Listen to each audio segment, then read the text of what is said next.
ప్రజలు ప్రాణం అంటే విలువ తెలియకుండా ప్రవర్తిస్తున్నారేంటి? ఏం చూసావురా? దేని చూసి మాట్లాడుతున్నావు?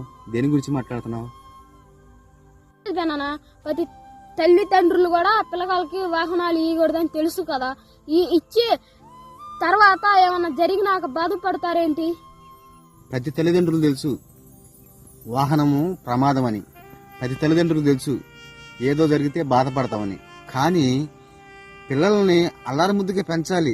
కానీ వాళ్ళకి ఏదైతే ఇవ్వకూడదో అది ఇవ్వకూడదు, ఏదైతే ఇవ్వాలో అది ఇవ్వాలి. కానీ వాళ్ళ చిన్న వయసులో కొంతమంది పేరెంట్స్ ఏం చేస్తారు, పొరపాటు పిల్లల ముద్దే కానీ వాళ్ళు ఏదో కోరారని వాహనాలు కొని ఇవ్వటమా, లేకపోతే వాహనాలు వాళ్ళకు ఉన్న ఇవ్వటమా, అలా దాన్ని బట్టి పిల్లలు ఏం చేస్తారంటే వాళ్ళకి అవగాహన ఉండదు.